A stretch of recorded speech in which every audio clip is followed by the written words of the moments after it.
तो इस एपिसोड के स्टार्ट में हम देखते हैं कि इन सभी लोगों को वो सीक्रेट रूम मिल तो जाता है, लेकिन कोई फ़ायदा नहीं क्योंकि उसमें तो पैसे होते ही नहीं और यहाँ पर निशान भी होते हैं उन पैसों को यहाँ से हटाने के। ये लोग बाहर जाते हैं और यहाँ पर पहले से ही ये कमीनी होती है जो कि बहुत ही अच्छा बनने की कोशिश कर रही होती है, लेकिन इसकी सच्चाई सभी को पता ही है। अब यहाँ पर हारी के डैड बोलते हैं कि हम जल्द ही अपने घर में वापस आ जाएंगे, तो यहाँ से चुपचाप से निकल जाना। हारी भी जाकर उस पेन में रिकॉर्डिंग सुनती है और यहाँ पर उसके दादाजी ने बहुत कुछ बोला होता है और वो बोलते हैं कि मुझे माफ़ कर देना, मेरी वजह से तुम सबके साथ ये सब हो रहा है।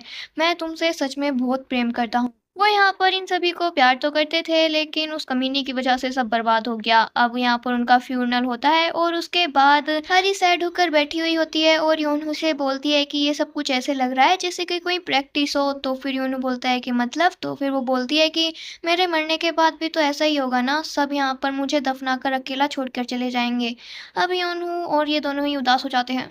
सीन अब इस कमीनी पर आता है और हम देखते हैं कि इस कमीनी ने पहले ही उस फंड को सीक्रेट जगह से निकाल लिया था, क्योंकि चेयरमैन ने उस जगह के बारे में अपनी फैमिली को तो नहीं बताया था, लेकिन एक वीडियो जरूर बनाई थी जो कि इस कमीनी को मिल गई थी। दूसरी तरफ हारी के डैड और योनू के डैड दो दो पैक लगा रहे होते हैं। तभी यहाँ पर योनू आता है और उसको एक कॉल भी आती है जर्मनी के एक हॉस्पिटल से। योनू को पता लगता है कि उस हॉस्पिटल में हारी का इलाज हो जाएगा और फिर ये बात जाकर वो अपने डैड को और हारी के डैड को बताता है। लेकिन यहाँ पर हारी की सर्जरी हो तो जाएगी, लेकिन उसकी वजह से उसके ब्रेन सेल्स भी डैमेज हो जाएंगे, जिस वजह से वो सब कुछ भूल जाएगी। क्योंकि हारी के वाइट ब्लड सेल्स कंप्लीट नहीं है, इस वजह से सभी को लग रहा था कि वो मरने वाली है। लेकिन अभी उन्होंने पूरी दुनिया में से एक हॉस्पिटल छान कर निकाल लिया है जहाँ पर उसका इलाज हो सकता है, लेकिन वो सब भूल जाएगी। बस यही दिक्कत की बात है। ये लोग हारी के इलाज वाली बात सभी को बताते हैं, लेकिन यहाँ पर किसी को भी ये नहीं बताते कि हारी सर्जरी के बाद सब कुछ भूल जाएगी। हारी को तो विश्वास ही नहीं हो रहा होता है कि उसका इलाज होने वाला है, वो जिंदा बच जाएगी। इसीलिए वो कंफर्म करने के लिए जाती है सीधे योनू के पास और पूछती है कि क्या मैं सच में बच सकती हूँ। तो फिर योनू बोलता है कि हाँ बिल्कुल। हारी अब यहाँ से खुशी खुशी चली जाती है और बाहर जाकर रोने लगती है। योनू जाकर उसको पूछता है कि क्या हुआ। तो फिर हारी बोलती है कि बहुत दिनों बाद मुझे अच्छा फील हो रहा है। अब योनू उसको गले से लगाकर चुप कराता है और हारी योनू के ही पास सो जाती है। अगले दिन हारी योनहू को अपने साथ घूमने के लिए लेकर जाती है और यहाँ पर ये दोनों बहुत मस्ती करते हैं, बहुत सारे फोटो भी लेते हैं। और यहाँ पर हारी योनहू को ये बता देती है कि ये जो प्लेयर है ये किसी और का नहीं बल्कि मेरा ही है, और वो पहचान के लिए दिखाती है उस एच को बना हुआ। अब यहाँ पर जैसे ही योनहू को पता लगता है तो वो बहुत खुश हो जाता है और बताता है कि जब मैंने तुम्हें पहली बार देखा था तो मुझे ऐसा लगा था कि जैसे मैं सिर्फ तुम्हारे लिए बना हूँ और तुम मेरे लिए, मतलब कि इन दोनों का पहला प्यार ये दोनों ही है। सीन फिर आता है योनहू की मोम पर जो कि बहुत सारी किमची बना रही होती हैं। तो फिर उनकी बेटी बोलती है कि मैं आपकी हेल्प नहीं कर सकती, काम पर जाना है। हरी की भाभी आकर बोलती है कि क्या मैं आपकी हेल्प करवाऊं, और फिर तो देखो क्या ही कच्चा कच्ची सब्जी काटती है। और यहाँ पर ये दोनों देखकर तो हैरानी रह जाती हैं। यहाँ पर हरी की मोम आती हैं तो फिर हरी की भाभी उनको मोम बोल देती हैं। तो फिर वो कहती हैं कि मुझे मोम मत बोलो, कोई ज़रूरत नहीं है। तो फिर इस पर वो भी जवाब देती है कि मैंने लाइफ में पहली बार आपको ही मोम माना है। योनहू की बहन अपनी सहेलियों के साथ होती है। तभी यहाँ पर हारी भी आ जाती है और वो देखती है कि ये सभी लड़कियाँ एक ब्लॉसम की नेल पेंट लगा रही हैं, और अगर ये नेल पेंट पहली स्नोफॉल तक टिकती है तो फिर उनको अपना प्यार मिल जाता है, पहला प्यार। तो फिर हारी भी बोलती है कि मेरे भी लगाओ, और अब वो नेल पेंट लगवाने के बाद तुरंत पहुंच जाती है रोड पर और योनहू को रोकती है और उसको अपनी दिखाती है नेल पेंट और बोलती है कि देखो अगर जो ये पहले स्नोफॉल तक रही तो मेरा पहला प्यार मुझे मिल जाएगा। ये सुनकर तो योनहू का सड़ा हुआ मुंह बन जाता है और वो बोलता है कि तुम्हारा पहला प्यार पक्का कमीना होगा, उसको भूल जाओ क्योंकि अब तुम सिर्फ मेरी हो। लेकिन हारी यहाँ पर उसकी एक भी नहीं सुनती है, बेचारा खुद को ही गाली दे रहा है। रात में ये सभी लोग साथ में बैठे हुए होते हैं और यहाँ पर हारी का भाई बोलता है कि मैं तो यहीं पर रहने वाला हूँ अपनी वाइफ के साथ, तो मैं घर नहीं आऊँगा। और हारी भी यहाँ पर यही बोलती है कि मैं भी अब योनू के साथ उसके सियोल वाले फ्लैट में जाऊंगी क्योंकि सर्जरी के लिए जर्मनी जाना है और वहाँ से एयरपोर्ट पास में पड़ेगा। अगले दिन ये सभी लोग यहाँ से निकल जाते हैं। हारी भी योनहो के साथ उसके सियोल वाले फ्लैट में आ जाती है और यहाँ पर ये दोनों बहुत ही अच्छा टाइम स्पेंड करते हैं। एयरपोर्ट वाला तो सिर्फ बहाना था, इन दोनों को तो साथ में टाइम बिताना था। अब हम योनसुक को देखते हैं जो कि ऑफिस में योनहो से मिलने के लिए आता है और यहाँ पर उससे बोलता है कि मुझे पता है तुम जल्द ही जर्मनी जाने वाले हो हारी की सर्जरी के लिए और उसका साइड इफेक्ट भी मुझे पता है, तो मैं चाहता हूँ कि हारी को बिल्कुल भी ये पता ना लगे कि वो सर्जरी के बाद सब कुछ भूल जाएगी। योनू बोल देता है कि तुम्हें हारी से दूर रहना चाहिए। अब सीन आता है योनू के गांव में और यहाँ पर जो हारी ने एक बड़ी सी महंगी सी बिल्डिंग खरीदी थी वो हारी के डैड योनू की फैमिली को ही दे देते हैं। इसके बाद हम देखते हैं कि योनू ने हारी के लिए स्नोफॉल कराई होती है, लेकिन यहाँ पर भी हारी अपने पहले प्यार की बात कर देती है जिस वजह से बेचारे योनू का तो बेकार मुंह हो जाता है और उसका मूड भी खराब हो जाता है। अगले दिन योनू के डैड देख रहे होते हैं टाइम को और बोल रहे होते हैं कि अभी तो वो लोग फ्लाइट में भी बैठ चुके होंगे और यहाँ पर योनू के डैड अपनी वाइफ को बताते हैं कि हारी सर्जरी के बाद सब भूल जाएगी। ये उसका भाई भी सुन लेता है और उसके हाथ से तो ग्लास ही टूट जाता है और हारी के डैड भी अपनी वाइफ को ये बता रहे होते हैं कि हारी सब कुछ भूलने वाली है सर्जरी के बाद। ये सुनकर तो हारी की मॉम भी बहुत ज्यादा रोती है क्योंकि अभी तो उनकी बेटी के और उनके बीच सब कुछ ठीक हुआ था, फिर से वैसा हो जाएगा।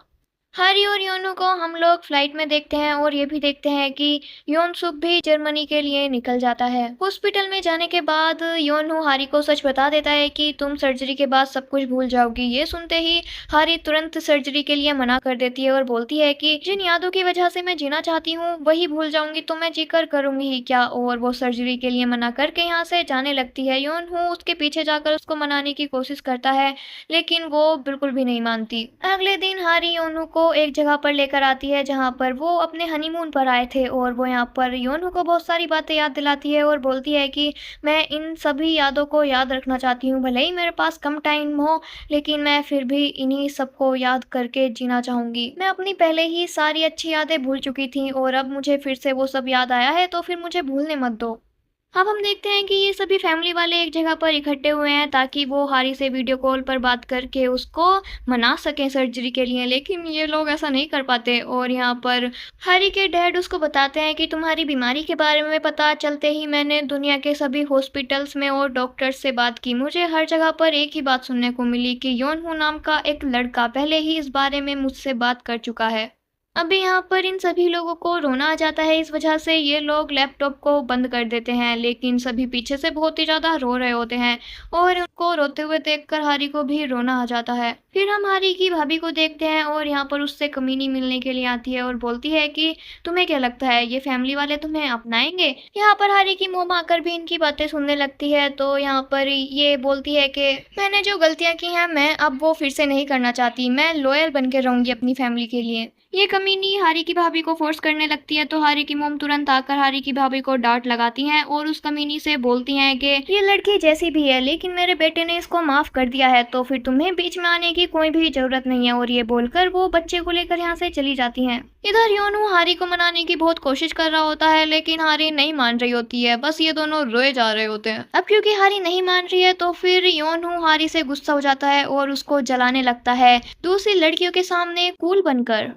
अब योनू का दोस्त उसको कॉल करके बताता है कि जिस पर्सन ने तुझे मारने की कोशिश की थी योनसुक के कहने पर अब वो पर्सन मर चुका है। ये सुनकर योनू थोड़ा हैरान हो जाता है कि पता नहीं उसको किसने मारा होगा।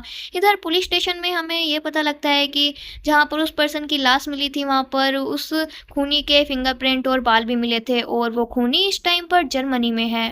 सीन फिर आता है इस चमची पर जो कि योनसुक की कमीनी मोम के साथ होती है और उसकी बातों से इसको पता लगता है कि वो हारी को मरवाने की कोशिश करने वाली है।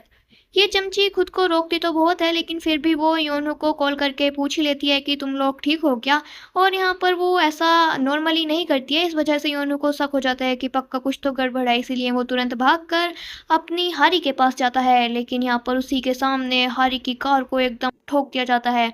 अब योनू ये देखकर तो एकदम पागल हो जाता है और वो तुरंत कार के पास जाकर उसको तोड़ देता है, उस मतलब खुद के हाथ से ही ग्लास को तोड़ देता है। लेकिन तभी उसको यहाँ पर पता लगता है कि हारी तो कार के बाहर थी और वो हारी के पास जाकर बहुत ही ज़्यादा बच्चों की तरह रोने लगता है और फिर हारी यहाँ पर योनो को चुप कराने की कोशिश करती है और उसको गले से लगा लेती है और हॉस्पिटल में जाकर वो योनो से बोलती है कि तुम जब रोते हो ना तो पता नहीं क्यों तुम्हें गले से लगाने का मन करता है और मैं नहीं चाहती कि ऐसा कोई और लड़की करे मेरे मरने के बाद, इसीलिए मैं मान जाती हूँ। चलो चलो ठीक है, मैं सर्जरी के लिए तैयार हूँ। योनो तो बेचारा खुशी से रोने लगता है। इधर हारी का भाई योनहू के डैड का रेस्टोरेंट चलाने में हेल्प कर रहा होता है, लेकिन बेचारे ने यहाँ पर प्रॉफिट की जगह बहुत ही ज़्यादा लॉस करवा दिया है। अब अगले दिन हारी का ऑपरेशन होना होता है, इसीलिए ये दोनों साथ में बहुत सारी बातें करते हैं, एक दूसरे के सीक्रेट एक दूसरे को बताते हैं और यहाँ पर योनू बोलता है कि देखो अगर तुम सब कुछ भूल भी जाओगी ना तो फिर चिंता मत करना, मैं हमेशा तुम्हारे साथ रहूँगा और तुम्हें मजबूर कर दूंगा फिर से मुझसे प्यार करने के लिए। और यहाँ पर योनो को आखिरकार पता लग ही जाता है कि हारी का पहला प्यार कोई और नहीं बल्कि वो खुद ही है। और यहाँ पर हारी भी योनू को एक डायरी देते हुए बोलती है कि इसमें मैंने बहुत सारी बातें लिखी हैं, जब मैं ऑपरेशन से उठ जाऊँ तो फिर मुझे ये दे देना। अब हारी ऑपरेशन के लिए जा रही होती है और यहाँ पर वो योनू से बोलती है कि जब मैं नींद से उठूँ तो फिर मेरे सामने तुम होने चाहिए। हारी के जाने के बाद योनू बहुत ज़्यादा रोता है क्योंकि अब हारी सब कुछ भूलने वाली है तो बहुत ही मुश्किल होने वाली है। और अब यहाँ पर पुलिस आकर अचानक से योनू को अरेस्ट कर लेती है मर्डर केस में और हम लोग तो समझ ही सकते हैं कि यहाँ पर योनू को फंसाया जा रहा है, लेकिन सारे सबूत उसी के खिलाफ हैं। योनू यहाँ पर बहुत रिक्वेस्ट करता है कि मुझे थोड़ा टाइम दे दो प्लीज़, मुझे अपनी वाइफ को एक बार देखने दो। तभी यहाँ पर योनसूक आ जाता है और यहाँ पर योनू से बोलता है कि तुम चिंता मत करो, मैं हारी का पूरा ध्यान रखूंगा। ये बात जैसे ही हारी की फैमिली को पता लगती है कि योनू अरेस्ट हो गया है तो फिर वो सोचते हैं कि अब हारी के पास कौन है। जब वो कॉल करके पता करते हैं तो फिर यहाँ पर योनसुक कॉल पर बोलता है और कहता है कि चिंता मत करो, मैं हारी को सही सलामत कोरिया ले आऊँगा। और अब हारी अपनी सारी यादें भूल चुकी है और जब वो भूलने के बाद अपनी आंखें खोलती है तो फिर उसके सामने होता है योनसुक और वो नाम लेती है यहाँ पर योनहू का। मतलब कि वो अभी भी योनू का नाम नहीं भूली है। योनसुक उससे झूठ बोल देता है कि योनू तुम्हारे एक्स हस्बैंड का नाम था और वो बहुत ही ज़्यादा धोखेबाज था, उसने तुम्हें धोखा दिया और वो बस तुम्हारे पैसों के पीछे था। और यही नहीं, तुम्हारी फैमिली भी उसी के साथ मिली हुई थी। मैं तुम्हें हमेशा से बहुत ज़्यादा प्यार करता था और इस वजह से मैं तुम्हें यहाँ इलाज के लिए लेकर आया। तुम्हारा हस्बैंड तो तुम्हें मार देना चाहता था और तुम्हारी फैमिली भी, ताकि सारी प्रॉपर्टी उनकी हो सके। जेल में होने के बावजूद भी योनो को सिर्फ हारी की चिंता हो रही होती है और यहाँ पर पहली स्नोफॉल भी होने लगती है। ये देखकर योनू रोने लगता है क्योंकि हारी को पहली स्नोफॉल योनू के साथ देखनी थी। इधर हारी भी पहली स्नोफॉल देख रही होती है और यहाँ पर वो उस ब्लॉसम वाली नेल पेंट को भी देखती है अपनी उंगली पर और उसके दिल में दर्द होने लगता है और बोलती है कि मुझे इतना दुख क्यों हो रहा है। और यहाँ पर वो रोने भी लगती है, मतलब कि उसके दिल में अभी भी सिर्फ योनू के लिए ही जगह है। अब हम फ्लैशबैक में देखते हैं कि जब हारी की सर्जरी हो रही होती है तो फिर वो सिर्फ अपने मन में योनू का ही नाम लिए जा रही होती है क्योंकि वो योनू का नाम नहीं भूलना चाहती थी। और इसी सीन के साथ हमारे एपिसोड खत्म हो जाता है। तो अभी के लिए टाटा बाय बाय, जल्द मिलते हैं।